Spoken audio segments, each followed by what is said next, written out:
అందరికీ నమస్కారం. మొన్న 12వ తారీఖున ఎస్పీ ఐజీ గారు ప్రెస్ మీట్ పెట్టి ప్రవీణ్ పగడాల కేసు యాక్సిడెంట్, మా ఇన్వెస్టిగేషన్లో ఆయన తాగి బండి నడిపాడని చెప్పి మందు కొనుక్కున్నాడు, చాలా చోట్ల ఆగాడు, చాలా చోట్ల ఆయన యాక్సిడెంట్కి కూడా గురయ్యాడు 2-3 చోట్ల. తర్వాత 11 గంటలకి నయారా పెట్రోల్ బంక్ దగ్గర కిందకి బండి జారిపోయి పడిపోయి చచ్చిపోయాడు, ఇది యాక్సిడెంట్ అని చెప్పారు. దీంతో పోలీసు యొక్క ఇన్వెస్టిగేషన్ని ఎవరూ నమ్మలేదు. కారణం ఏంటంటే పోలీసులే ప్రెస్కి వచ్చి కొన్ని వీడియోలు రిలీజ్ చేయించి ఆ వీడియోలతో మాకు సంబంధం లేదని చెప్పి మళ్ళీ అయ్యే వీడియోలను రిలీజ్ చేసి యాక్సిడెంట్ అని తేల్చేశారు. పోస్ట్ మార్టం రిపోర్టు వెంటనే ఇస్తామన్నారు. ఇప్పుడు వారం అయింది, పోస్ట్ మార్టం రిపోర్ట్ ఇవ్వలేదు. ఒక బాధ్యత గల ఆఫీసరు వారం క్రితం ప్రెస్ మీట్ పెట్టి ఇప్పుడు దాకా పోస్ట్ మార్టం రిపోర్ట్ వాళ్ళ దగ్గర లేదంటే అనుకోవచ్చు. పోస్ట్ మార్టం రిపోర్ట్ ఉంది. ఎందుకు ఈ పోస్ట్ మార్టం రిపోర్ట్ని లేట్ చేస్తున్నారు? ఇది 3 రోజులు 4 రోజుల ముందే పోలీసుల దగ్గర ఉంది, ఎందుకు ఇవ్వట్లేదు? What is the reason behind that? అంటే పోస్ట్ మార్టం అన్నా తప్పు ఉండాలి, ఈ డిలే చేయడం వల్ల పోస్ట్ మార్టం అన్నది రీపోస్ట్ మార్టానికి పనికి రాకుండా చేయడానికన్నా అయ్యి ఉండాలి. అసలు మొదటి నుంచి ఇన్వెస్టిగేషన్ చూసుకుంటే ప్రవీణ్ పగడాల మార్చ్ 15న రాజమండ్రికి వచ్చాడు. రాజమండ్రికి వచ్చి జాన్ అని చెప్పి ఒక వెల్డర్తో మాట్లాడి ఆయన 15వ తారీఖున మన స్టేషన్ ఎదురుగుండా రోడ్లో ఒక చర్చ్ ఉంటే దాంట్లో ప్రసంగం చేశాడు. అదే లాస్ట్ ప్రసంగం రాజమండ్రిలో. అయిన తర్వాత నేను మళ్ళీ 25న వస్తాను, 24న బయలుదేరుతాను, 25కి వస్తాను, నువ్వు 25న వచ్చి కళ్ళు ఎస్టిమేషన్లు తయారు చేయని చెప్పి జాన్కి చెప్పాడు. దాన్ని ఇన్వెస్టిగేషన్ చేశారు పోలీసులు, కానీ చెప్పలేదు. 25న 24న ప్రవీణ్ పగడాల హైదరాబాద్లో బయలుదేరినమాట వాస్తవం. మరి ఎప్పుడు హైదరాబాద్లో ఆయన మాయం చేశారో కానీ అక్కడి నుంచి ఒక ఫేక్ ప్రవీణ్ పగడాల బండి మీద ప్రయాణం చేశాడు. ఫేక్ ప్రవీణ్ పగడాల బండి మీద ప్రయాణం చేశాడని మీరు ఎలా చెప్తున్నారంటే 24వ తారీఖున తెంపల్లి అనే గ్రామంలో గన్నవరం దగ్గర మనం చెప్పాను మీకు, ఆ గ్రామంలో ప్రసంగించాలి, దాని తర్వాత కొవ్వూరులో ప్రసంగించాలి. అసలు ప్రవీణ్ పగడాల అయితే డెఫినెట్గా వెళ్ళుండేవాడు, అదే రోడ్లో వచ్చాడు కాబట్టి. ఇదే రోడ్లో అక్కడికి వెళ్తే ఇది ఫేక్ అని తెలిసిపోద్దని చెప్పేసి దాన్ని టచ్ చేయకుండా వాళ్ళు రాలేదు. 25న ఆయన ప్రోగ్రాం, 25న రాజమండ్రిలో పెట్టుకుని మళ్ళీ 25న ఇక్కడ అన్నీ ఫిక్స్ చేసుకుని బండి ఇక్కడ పెట్టేద్దని వచ్చిన మనిషి మళ్ళీ 25న గన్నవరం ఎందుకు వెళ్తాడు? వెళ్ళడు. పోతే ఆయన బయలుదేరిన బండి ఆయన ఎక్కడికి వెళ్ళాలి? నాంవరం. కొవ్వూరు దాటిన తర్వాత ఆయన కాతేరులో బ్రిడ్జ్ దిగిపోయి మన కాలేజీ ముందు నుంచి ఇలాగొచ్చి నాంవరం వెళ్ళిపోవాలి రూల్ ప్రకారం. పోనీ కొంత ఊర్లు దిగిపోవాలి, అంతేకాని దివాంచరి వెళ్ళి అంత తిరిగి మళ్ళీ లాలాచరి వెళ్ళి మళ్ళీ కాంప్లెక్స్ వెళ్ళి నాంవరం బహుశా ఎవరు వెళ్ళరు. ఎందుకంటే బాగా తెలుసు రాజమండ్రి చాలాసార్లు వచ్చాడు అన్నదానికే 25వ తారీఖున కూడా ఈయన వచ్చాడని చెప్తున్నారు. 25న కారులోనే వచ్చాడు. సరే, ఈ రోజున పోస్ట్ మార్టం రిపోర్టు నా దగ్గర ఉంది. నేను సంపాదించాను. అంటే పోలీసులు ఎంత బాధ్యతారహితంగా ఉన్నారంటే, ఐజీ గారు తమరికే చెప్తున్నాను, చాలా నెగ్లిజెన్సీ, ఏమవుతుంది, ఏం చేయగలరు అన్న ఉద్దేశంతో ఉన్నట్టుకున్నారు మీరు. This is the post mortem report. మీ అందరికీ పంపిస్తాను నేను. This is the post mortem report. ఈ పోస్ట్ మార్టం రిపోర్ట్లో ఏమేమి ఉన్నాయి, ఏమేమి రాశారు అన్నీ కూడా చదువుతాను నేను. ఇంగ్లీష్లో ఉంది, తెలుగులోనే చదువుతాను. మీ గురించి కాకపోయినా పాఠకుల గురించి అయినా తెలుగులోనే చెప్తాను ఏమేమి రాశారు, ఏమేమి ఉన్నాయి. మొత్తం 18 గాయాలు ఉన్నాయి. మొత్తం 18 గాయాలు ఉన్నాయి. ఇది ఐఎఫ్ఎస్ఎల్ రిపోర్టు. దీంట్లో కన్క్లూజన్ ఏమి ఇచ్చారంటే, opinion as to case of death between 1 to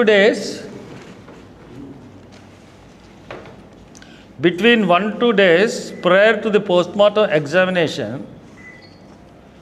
అంటే prior to preliminary report అన్నమాట. The cause of death of the best of my knowledge and belief is pending due to toxicology report from the RFSL Vijayawada and histopathology report from the Department Pathology, Government Medical College, Rajamahendra. తర్వాత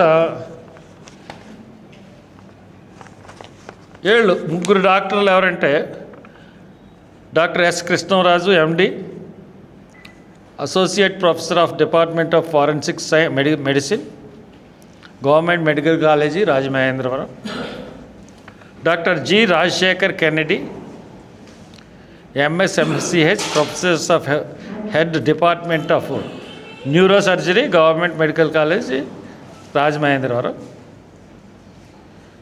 signature ఈవిడ పెట్టిన పేరు రాయలేదు, ఈవిడ పేరు ఏదో ఉంది. ఆవిడ assistant professor, department of pathology, government medical college, Rajahmundry. ఆవిడ పేరు చెప్తాను. ఇది వాళ్ళు ఏమని ఇచ్చారంటే, whether the injuries mention in the autopsy report were sustain due to road accident, this is the question. Reply ఏంటంటే, there is a possibility that the injuries mention in the autopsy report were sustained due to road accident. Road accident వల్ల చచ్చిపోవడానికి ఆస్కారం ఉందని first ఇచ్చారు. Final opinion of cause of death, this is the final opinion. To the Mendel Executive Magistrate from the same doctors. ఇది ఎప్పుడు ఇచ్చారంటే 11/4 ఇచ్చారు. 11/4 ఇచ్చారు. 12/4 ప్రెస్ మీట్ అయింది. అంటే ప్రెస్ మీట్లో పోస్ట్ మార్టం రిపోర్ట్ ఇవ్వాలి కదా మనకి. అంటే వారం రోజులు మనల్ని డిలే చేసి కోర్టులో రిపోస్ట్ మార్టం వేస్తానని నేను అన్నానని ఇది ఇప్పుడు దాకా బయటపెట్టలేదు. ఇది ఉండాలి కదా రిపోస్ట్ మార్టం వేయాలంటే. అంటే ఎంత కుయుక్తులు పన్నాడు ఐజీ అన్నది దీంట్లో మనకు తెలుస్తుంది. And reviewing the case in the light of post mortem findings, the chemical analysis report of the deceased Praveen Kumar Pagadala, son of Chinnabbai, male with 46 years of age. We are of the final opinion on cause of death, the best of our knowledge and belief is due to head injury and other multiple injuries associated with the consumption of ethyl alcohol. Note, ethyl alcohol is found in chemical analysis of Viscera RFSL Vijayawada.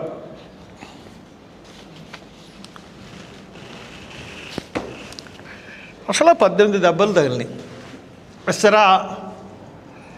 విసరాలో ఈ doctors ఏం చెప్తున్నారంటే, విసరాలో methyl alcohol అన్నది కనపడిందని చాలా జాగ్రత్తగా వినాల్సిన point. విస్రాలో methyl alcoholic finding కనపడిందని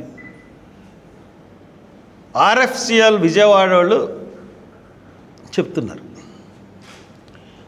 if అంటే విస్రాలో కెమికల్ ఫైండింగ్స్లో ఇథైల్ ఆల్కహాల్ కనపడితే ప్రిలిమినరీ రిపోర్ట్లో బాడీ ఫస్ట్ పోస్ట్ మార్టం జరిగినప్పుడు కంపు కొట్టేస్తుంది. ఎనీ డాక్టర్ యు చెక్ అంటే మరి ఈ డాక్టర్స్ అప్పటికి ఇదంతా ఫ్రేమ్ చేయలేదు పోలీసులు. ఏది కొనుక్కుని తాగాడు ఇవన్నీ ఫ్రేమ్ చేయలేదు. కాబట్టి అప్పటికి లేక వీళ్ళు ఫస్ట్ ఫైండింగ్స్లో ఫస్ట్ ప్రిలిమినరీ రిపోర్ట్లో ఎక్కడ ఇంటాక్సికేషన్తో ఉన్నాడు పేషెంట్ అన్నది ఎక్కడ మెన్షన్ చేయలేదు. This is very very very important point. Primary రిపోర్ట్లో తాగాడని చెప్పి ఇవ్వకుండా ఫైనల్ రిపోర్ట్ ఫైండింగ్స్లో నీకు ఇంపార్టెంట్ ఆర్గాన్స్లో మిథైల్ ఆల్కహాల్ ఉందని ఎలా చెప్పగలరు అంటే ఈ ఆర్ఎఫ్ఎస్ఎల్ రిపోర్ట్ అన్నది it's a managed report by the government of Andhra Pradesh. అందుకని వాళ్ళ పాస్టర్లకి 30 కోట్లు అనౌన్స్ చేసి చంద్రబాబు నాయుడు గారు. పోతే ఈ దెబ్బలన్నాయి నేను చెప్తాను మీకు. ఒక పేపర్ తీసిరా ఫస్ట్ పేపర్. ఈ గాయాల విశ్లేషణ. ప్రవీణ్ కుమార్ పగడాల శరీరంపై 18 గాయాలు ఉన్నాయని పోస్ట్ మార్టం రిపోర్టు పేజీలు 7-10 తెలియజేస్తుంది. ఈ గాయాలు 25/3/25 నాడు NH5 పైన నయారా పెట్రోల్ బంక్ సమీపంలో కొనబడిన శరీరంపై ఉన్నాయి. రిపోర్ట్ ప్రకారం మరణ కారణం తలకు గాయం మరియు ఇతర బహుళ గాయాలు ఇథైల్ ఆల్కహాల్ వినియోగంతో సంబంధం కలిగి ఉన్నాయని తేల్చారు. ఇది రోడ్డు ప్రమాదంగా పేర్కొనబడింది. గాయాలను వివరంగా చూద్దాం. తల మరియు ముఖ గాయాలు. గాయాల నెంబర్ 1 to 4. పై పెదవి మరియు కింద పెదవిపై ఎముక లోతుగా ఉన్న కోతలు. పై పెదవి కింద పెదవి ఎముక లోతుగా ఉన్న కోతలు 4.5 into 2 centimeters మరియు 1.5 into 1 centimeter. సెంటీమీటర్ అంటే ఎంత ఉంటుంది అంతేనా? అంటే 4 centimeters అంటే ఎంత ఉంటుంది? పై పెదవి మరియు కోతలు ఇది మండిబుల్ మ్యాక్సిల్లా ఎముకలు విరిగాయి. 4 దంతాలు పగిలాయి. సబ్జ్యూరల్ మరియు సబ్ ఆర్క్నాయిడ్ రక్తస్రావాలు.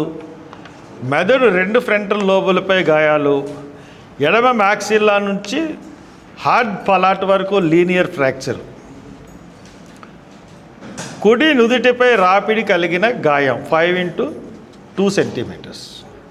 దాని కింద హెమటోమా. ఎడమ కన్ను బయటి క్యాంథస్ సమీపంలో గ్రేజ్ రాపిడి 4.5 into 2.5 centimeters. మెడగాయాలు. ఇదేమో తలగాయాలు. మెడగాయాలు నెంబర్ 6-7. ఎడమ మెడపై రాపిడి కలిగిన గాయం 5 into 2 centimeters. మెడ వెనక భాగంలో రాపిడి కలిగిన గాయం 9 into 2 centimeters. కింది కణజాలంలో గాయం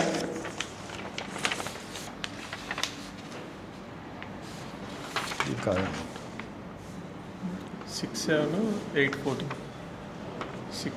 వెనక మెడ అనుకున్న దాని 9 into కింది కణజాలంలో గాయం. ఎగువ అవయవాలు మరియు భుజాలు. గాయాల నెంబర్ 8 to 14. ఎడమ భుజంపై గ్రేజ్ రాపిడి 14 into 3 centimeters. ఎడమ క్లావికల్ ఎముక విరిగింది గాయం ఎడమ చేతి వరకు విస్తరించింది. 2 ముంజేతులు మరియు చేతులపై గ్రేజ్ ర్యాపిడ్లు మరియు గాయాలు. 2 చేతుల వెనక భాగంలో బహుళ చిన్న గాయాలు 0.5 ఇంటూ 0.25 సెంటీమీటర్ల నుంచి 9 ఇంటూ 4 సెంటీమీటర్స్. కింది అవయవాలు గాయాల నెంబర్ 15, 17. కుడి మోకాలు మరియు కుడి కాలు ఎగువ భాగంలో రాపిడి కలిగిన గాయాలు. పైనేమో ఎడమ దాంట్లో పడింది, ఎడమ వైపు భుజం వైపు జరిగేది. ఇక్కడ కుడి మోకాలు మరియు కుడి కాలు భాగంలో రాపిడి కలిగాయి 1 ఇంటూ 1 సెంటీమీటర్, 3 ఇంటూ 1.5 సెంటీమీటర్. ఎడమ మోకాలపై గ్రేజ్ రాపిడ్ 2 ఇంటూ 1 సెంటీమీటర్. తర్వాత వేడి గాయం నెంబర్ 18. ఇది వెరీ ఇంపార్టెంట్. ఎడమ తొడపై ఎపిడెర్మల్ వేడి గాయం 20 ఇంటూ 7 సెంటీమీటర్స్. ఓవల్ ఆకారంలో ఎరుపు మరియు ఫార్చ్మెంట్ లాంటి ప్రాంతాల్లో వాపు సంకేతాలు. అంతర్గత పరిశీలన. మెదడులో తీవ్రమైన గాయం, సబ్డ్యూరల్ ఆర్కనాయిడ్ రక్తస్రావాలు తలగాయాలతో సమానంగా ఉన్నాయి. ఇతర అవయవాలకు ఊపిరితిత్తులు, గుండె, కాలేయం గణనీయమైన గాయాలు లేవు. కేవలం స్వల్ప ఆటోలిసిస్ మాత్రమే. కడుపులో మద్యం వాసన లేదు. అయినప్పటికీ విశారాలో ఇతర ఆల్కహాల్ కనుగొనబడింది. కడుపులో మద్యం వాసన లేదు, ఆలెత్తున్నారు. అయినప్పటికీ విశారాలో ఇతర ఆల్కహాల్ కనుగొనబడింది. ఈ విశారాన్ని పాడు చేయడానికే ఇన్ని రోజులు. విశారాలో ఇథైల్ ఆల్కహాల్ లేదని మనం చెప్తామని పోస్ట్ మార్టం రిపోర్ట్లో ఇంత డ్రామా. రోడ్డు ప్రమాదంలో సాధారణ గాయాలు విశ్లేషణ ఆధారం. ప్రవీణ్ మోటార్ సైకిల్ బుల్లెట్పై ఉన్నాడని రిపోర్ట్ సూచిస్తుంది. కాబట్టి మోటార్ సైకిల్ ప్రమాదంలో సాధారణ గాయాలను చూద్దాం. తల మరియు ముఖ గాయాలు. హత్యలో తలగాయాలు తరచుగా లక్ష్యంగా ఉంటాయి. అసమర్థం చేయడానికి లేదా చంపడానికి బలమైన వస్తువుతో ఉదాహరణ రాడ్, హ్యామర్, బహుళ దెబ్బల కోతలు, ఎముకలు విరిగిపోవడం, మెదడు రక్తస్రావాలకు దారితీస్తాయి. ప్రవీణ్ తలగాయాలు 2 ఫ్రంటల్ లోబులపై గాయాలు, రక్తస్రావాలు, బహుళ ఎముకలు విరిగిపోవడం ఒక పడిపోవడం కంటే బహుళ దెబ్బలను సూచిస్తున్నాయి. మెడగాయాలు. మెడం గాయాలు హత్యల్లో సాధారణం. మెడగాయాలు హత్యల్లో సాధారణం. చేతులతో గొంతు పిసకడం లేదా నియంత్రించడానికి దెబ్బలు తగలడం సూచిస్తాయి. ప్రవీణ్ మెడ, ఎడమ మరియు వెనుక భాగంలో గాయాలు. ఇదంతా నా విశ్లేషణ అండి. మెడగాయాలు, మెడపై గాయాలు హత్యల్లో సాధారణం. చేతులతో గొంతు పిసకడం లేదా నియంత్రించడానికి దెబ్బలు తగలడం సూచిస్తాయి. ప్రవీణ్ మెడ, ఎడమ మరియు వెనుక భాగంలో గాయాలు రోడ్డు ప్రమాదంలో అసాధారణం కానీ హత్యల్లో లక్ష్యంగా తీసుకోవడానికి సూచిస్తాయి. అవయవ గాయాలు. హత్యల్లో చేతులు, ముంజేతులపై గాయాలు తరచుగా రక్షణ గాయాలు, డిఫెన్సివ్ ఓన్ని సూచిస్తాయి. కొడుతుంటే బాధితుడు దెబ్బలను అడ్డుకునే ప్రయత్నం చేస్తాడు. ప్రవీణ్ 2 చేతుల వెనక భాగంలో ముంజేతులపై బహుళ గాయాలు, గాయాల నెంబర్ 9-14 రక్షణ గాయాలుగా కనిపిస్తున్నాయి. ఎడమ క్లావికల్ విరిగిపోవడం, గాయం నెంబర్ 8 నేరుగా దెబ్బ తగలడాన్ని సూచిస్తుంది. వేడి గాయం. తొడపై లోతైన ఓవల్ ఆకారపు వేడిగాయం, గాయం నెంబర్ 18 రోడ్డు ప్రమాదంలో అసాధారణం. హత్యల్లో వేడిగాయాలు తరచుగా హింసించడానికి, గుర్తు చేయడానికి లేదా సీన్ను స్టేజ్ చేయడానికి ఉపయోగిస్తారు. ఈ గాయం ఒక వేడి వస్తువు, ఉదాహరణ మెటల్ రాడ్తో ఉద్దేశపూర్వకంగా కాల్చినట్లు సూచిస్తుంది. గాయాల పోలిక మరియు విశ్లేషణ. ఈ గాయాలను 2 సందర్భాల్లో పోల్చుదాం. తల మరియు ముఖ గాయాలు. రోడ్డు ప్రమాదం. అధిక ప్రభావం వల్ల తలగాయాలు సాధారణం. ప్రవీణ్ గాయాలు పడిపోవడం లేదా ఢీకొనడం వల్ల సంభవించవచ్చు హత్య. 2 ఫ్రంటల్ లోబులపై గాయాలు బహుళముఖ ఎముకలు విరిగిపోవడం బహుళ దెబ్బలను సూచిస్తున్నాయి. ఇది ఒక పడిపోవడం కంటే హత్యలో సాధారణం. పైన తల మరియు ముఖం గాయాలకి హత్య కన్నా ఇది. తీర్పు అంటే మహిళ తీర్పు అంటే బహుళ మరియు 2 వైపులు ఉన్న తలగాయాలు హత్య వైపు మొగ్గు చూపుతున్నాయి. తల ముఖం మీద గాయాలు హత్య వైపు చూపెడుతున్నాయి. మెడగాయాలు రోడ్డు ప్రమాదం. మెడగాయాలు అరుదు, నిర్దిష్ట వస్తువును తాకితే మాత్రం సంభవిస్తాయి. హత్య మెడపై గాయాలు బాధితుడిని నియంత్రించడానికి లేదా గొంతు పిసకడానికి సూచిస్తాయి. తీర్పు హత్య వైపు బలంగా మొగ్గు చూపుతుంది. రోడ్డు ప్రమాదంలో మెడగాయాలు అసాధారణం. అవయవ గాయాలు రోడ్డు ప్రమాదం. భుజాలు చేతులపై రాపిడులు రోడ్డు ర్యాష్ సాధారణం. హత్య చేతులపై బహుళ గాయాలు రక్షణ గాయాలను సూచిస్తున్నాయి. క్లావికల్ ఎముక విరిగిపోవడం నేరుగా దెబ్బ తగలడాన్ని సూచిస్తుంది. తీర్పు హత్య వైపు మొగ్గు చూపుతుంది. రక్షణ గాయాలు దాడిని సూచిస్తాయి. వేడి గాయం రోడ్డు ప్రమాదం. రాపిడి వల్ల ఉపరితల గాయాలు సాధారణం. లోతైన వేడి గాయాలు అరుదు. హత్య లోతైన ఓవలాకారపు గాయం ఉద్దేశపూర్వకంగా కాల్చడాన్ని సూచిస్తుంది. తీర్పు హత్య వైపు బలంగా మొగ్గు చూపుతుంది. రోడ్డు ప్రమాదంలో ఇలాంటి గాయాలు అసాధారణం. తుది తీర్పు గాయాల ఆధారంగా ప్రవీణ్ కుమార్ పగడాల మరణం రోడ్డు ప్రమాదం కంటే హత్యకు ఎక్కువ సరిపోతుంది. 2 వైపులా తలగాయాలు బహుళ ముఖ ఎముకలు విరిగిపోవడం బహుళ దెబ్బలను సూచిస్తాయి. ఇది హత్యలో సాధారణం. మెడపై గాయాలు రోడ్డు ప్రమాదంలో అసాధారణం.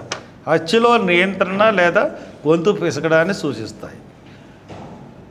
చేతులపై గాయాలు రక్షణ గాయాలుగా కనిపిస్తాయి. క్లావికల్ ఎముక విరిగిపోవడం దాడిని సూచిస్తుంది. తొడపై లోతైన వేడి గాయం ఉద్దేశపూర్వకంగా కాల్చడాన్ని సూచిస్తుంది. ఇది హత్యలో సాధారణం. కొన్ని గాయాలు రాపిడిలు తలగాయం రోడ్డు ప్రమాదంతో సరిపోతాయి, కానీ మెడగాయాలు రక్షణ గాయాలు లోతైన వేడి గాయం హత్యను బలంగా సూచిస్తాయి. మరింత ఫోరెన్సిక్ విశ్లేషణ, 2వ పోస్ట్మార్టం, సీన్ రిక్రియేషన్ అవసరం, కానీ గాయాల నమూనా హత్య వైపు మొగ్గు చూపుతుంది. నా పోస్ట్మార్టం ఇది analysis based on the PM report. అక్కడ దాకా మీకు పిఎం రిపోర్ట్ చూశాను. కంపారిజన్ ఆఫ్ ది రిపోర్ట్ నేను లాస్ట్ అంతా చెప్పింది అన్నీ పంపిస్తాను. ఇప్పుడు ఐజీ గారు చాలా టెక్నాలజీని ఉపయోగించాం. ఫోరెన్సిక్ సైన్స్ వాళ్ళ నిపుణుల్ని రప్పించాం. ఇలాగ పైకి ఎగిరి ఇలాగ వెళ్ళి ఇలా పడిపోగానే పైకి ఇలా ఎగిరి అలాగ వెళ్ళలేదు, బండి స్పీడ్గా వచ్చింది, బండి మళ్ళీ ఈయన మీద పడిపోయింది. అదే కదా ఏం చెప్పింది. కామన్ సెన్స్ కూడా ఉన్నవాడు ఎవడో కూడా బండి ఇలా చూపించిన తర్వాత మనిషి కింద పడిపోతే బండి ఎదరికి వెళ్ళిపోతుంది.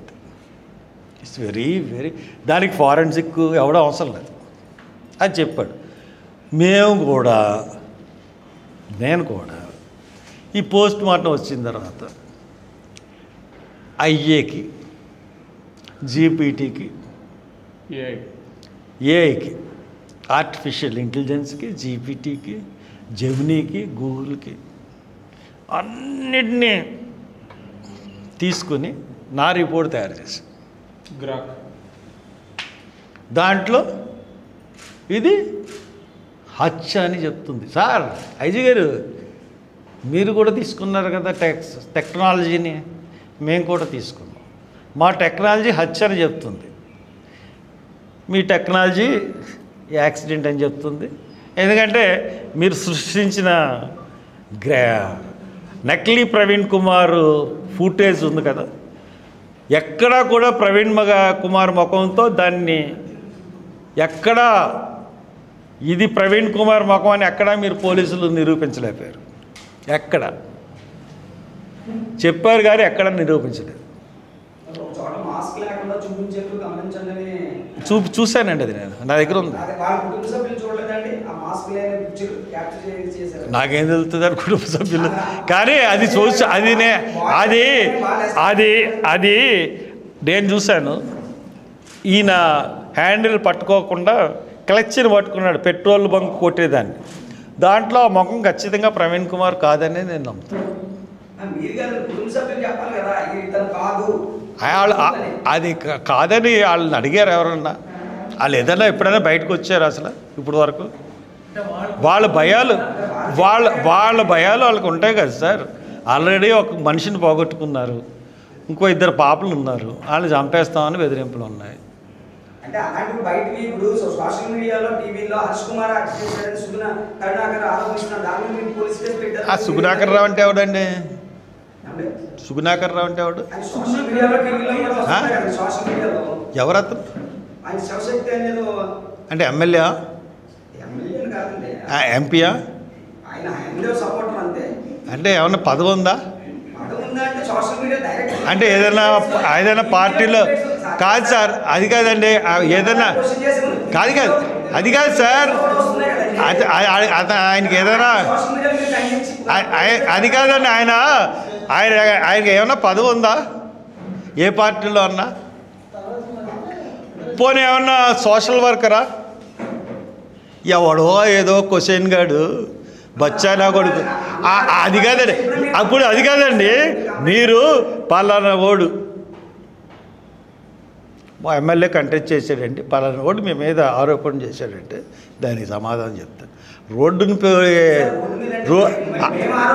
అది కాదు సార్, రోడ్డు మీద బోర్డు మంది నన్ను ఆరోపిస్తూ ఉంటారు. వాళ్ళ పత్తి కొడుకు నేనెందుకు సమాధానం? బచ్చగాళ్ళకి సుకుమార్ చేస్తున్న ఈ పోరాటం న్యాయబద్ధంగా ఉంటే కోర్టులో తెలుసుకోవాలి. పదే మీడియాకి వచ్చి ఆ కుటుంబ సభ్యులను మరింత ఆందోళన గురి చేస్తున్నారు, ఆవేదన గురి చేస్తారు. మీరేనండి అస్తమానం చెప్పించింది, మీ మీడియా. మేము చెప్పిన ప్రతి ప్రెస్ మీట్లో కొత్త విషయమే చెప్తున్నాను చెప్తే, పోలీసులు అడుగుతున్న దానికి తందాన తాన అంటూ మీ మీడియాలాగా వీడియో రిలీజ్ చేసి తర్వాత కొన్ని మీడియా సంస్థలు క్షమాపణలు చెప్పి మళ్ళీ వినండి. మీరు క్వశ్చన్ వేశారు, సమాధానం వినండి, ఓపిక ఉండాలి. బిగ్ టీవీ వారు 99 టీవీ వారు ఇప్పుడు ఏం చెప్పాలి? కొన్ని టీవీలు ఏమో క్షమాపణలు వేసి మళ్ళీ అయ్యే టీవీలో ఐజీ రిలీజ్ చేస్తే సిగ్గు లేకుండా విని వచ్చి రిపోర్టులు రాసిన మీరు నన్ను ప్రెస్ మీట్లు పెట్టి వాళ్ళనేమో వరుసగా తాగేశాడు అన్ని ఛానల్లోనూ దొంగ వీడియోలు, దొంగ మనిషిని ఫేక్ వీడియోలు సృష్టించి చూపించి వాళ్ళ కుటుంబాన్ని వినండి, నేను చెప్పిన తర్వాత మీరు మాట్లాడండి. వాళ్ళ కుటుంబాన్ని తీవ్రంగా గాయపరిచింది మీడియా, మేం కాదు. మీ మీడియా సంస్థలు లేకపోతే మాది ప్రజల్లోకి వెళ్ళదేమో అని భయం ఇంతకుముందు ఉండేదండి. ఇప్పుడు అటువంటి భయాలు లేవు, సోషల్ మీడియా వచ్చింది. అంత మిమ్మల్ని లెక్క చేసే పరిస్థితి కూడా లేదు మాకు. మీరు ఒక్కొక్క ఏదో మాట్లాడుతున్నాడు, మెయిన్ యాంకర్లు అనుకున్న చెత్తరా కొడుకులు కొన్ని పచ్చ మీడియాల్లో వాళ్ళు నాకు కూడా పీకలేరు అవడం. బట్ చెప్తున్నాను, గాయపరిచింది వాళ్ళ ఫ్యామిలీని. మీరు నిజాలు తీసుకొచ్చి బయట ప్రతి దానికి నేను నిజాలు మాట్లాడకపోతే వాళ్ళ కుటుంబం కృషించిపోయింది. తాగుబోతు కింద సృష్టించినందుకు, ఇలా చేసినందుకు. ఎంత క్యారెక్టర్ అసాసినేషన్ చేసిందండి మీడియా? ఇప్పుడు మాట్లాడండి మీరు.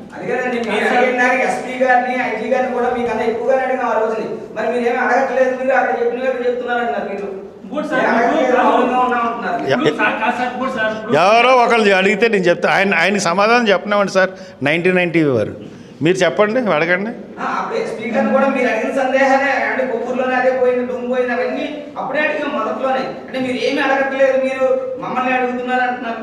కానీ మీరు అడిగారు సార్, నేను చూశాను. మొన్న ప్రెస్ మీట్లో కూడా నేను అప్రిషియేట్ చేశాను మిమ్మల్ని, ముఖ్యంగా మా సన్నీ కూడా అప్రిషియేట్ చేశాడు. కానీ మీరు అడుగుతున్నారు, నేను మీడియా అని అంటున్నానంటే ఇక్కడ కూర్చున్న వాళ్ళ గురించి మాట్లాడట్లేదు, మీడియా సంస్థలని, ప్రభుత్వంతో భాగస్వామ్యం లేకపోతే బతకలేని మీడియా సంస్థల్ని, ప్రభుత్వానికి సపోర్ట్ చేసి పదవులు తెచ్చుకున్న మీడియా సంస్థల్ని. ఒక మీడియా సంస్థ యజమాని టీటీడీ చైర్మన్ కాదంటారా? ఒక మీడియా సంస్థ యజమానికి బోలు భూములు కప్పుపెడుతుంది వీళ్ళ గవర్నమెంట్లో ఉన్నప్పుడు. వీళ్ళు మీడియా సంస్థల చైర్మన్లు, వీళ్ళు టీవీ నుంచి మనం అంతకన్నా ఎక్స్పెక్ట్ చేస్తామండి. ఇవన్నీ చూస్తూ ఉంటుంటే సార్ మీరేదో అడుగుతుంది. నేను మీడియా విలేకరులతో పని లేదని ఎందుకంటానండి?